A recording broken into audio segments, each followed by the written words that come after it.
Breaking tonight, the 4 crew members of Artemis II are now out of the Orion capsule. Next, we are expecting an update from NASA in about 30 minutes. Thanks for joining us. I'm Michelle McConaughey. And I'm Gerald Owens. The crew stepped out of the spacecraft about 30 minutes ago with NC State graduate Christina Cook leading the way as the first one off.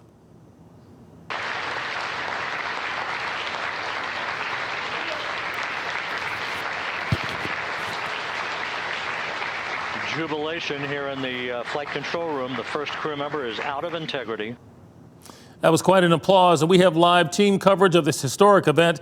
Willie Danley is getting reaction from the NC State campus, Christina Cook's alma mater. We begin with Brian Schrader in the Live Center. Brian? I want to take you live right now to the deck of the USS John P. Murtha, the Navy ship in the Pacific Ocean, where the astronauts are just now arriving by helicopter on board those Navy Seahawk helicopters. They have not stepped out yet. The deck right now, they are all prepared to greet them. You can see this other shot from the deck of the boat as they wait for the ship, as they wait for those astronauts to come out of those helicopters. And of course, we're going to be watching this live. It was an absolutely perfect splashdown. I want to show you a video of the moment that Artemis II came into camera view, that capsule hurtling back to the Earth, and then those parachutes deployed.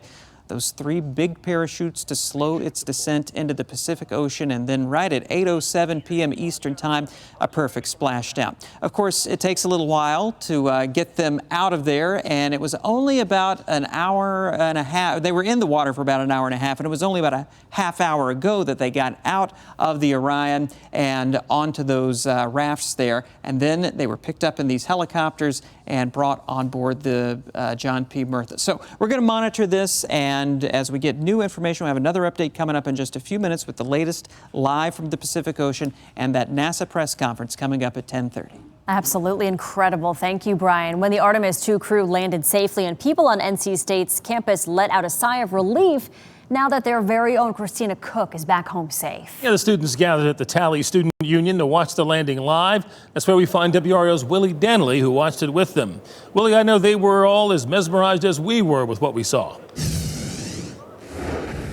Yes, they were, Gerald. Students tell me that this was inspiring, to say the least. It was a historic moment, not just for NASA or space exploration, but for members of the Wolfpack everywhere.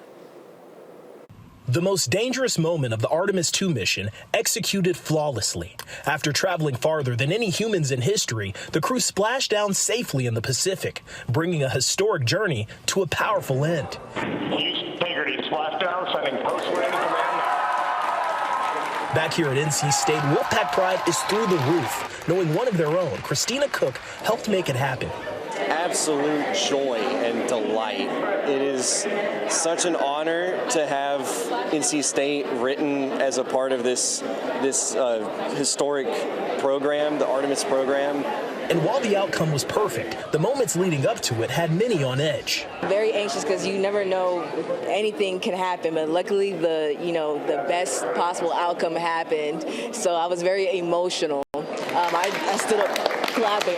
Students tell me every crew member inspired them, but seeing an NC State alumna make history as the first woman to travel around the moon made this moment even more personal. I never thought that somebody from our school could just be able to go up into space, go around the moon, and then come back, and just watching the landing and watching the splash and know that she's back home, her crewmates are back home. It's just like, I'm shivering right now. It was just so amazing. A historic mission, a safe return.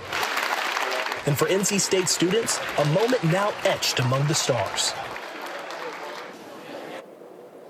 There were actually tears shed in this building today. Students tell me seeing Cook step out of that spacecraft really made them believe that the sky is the limit. Willie Danley, WRAL News, live at NC State. My goodness, this has just been so wonderful. We have more Artemis II content on YouTube. You can rewatch the splashdown and hear what the crew had to say before returning to Earth, and watch a full interview with NASA Ambassador Tony Rice.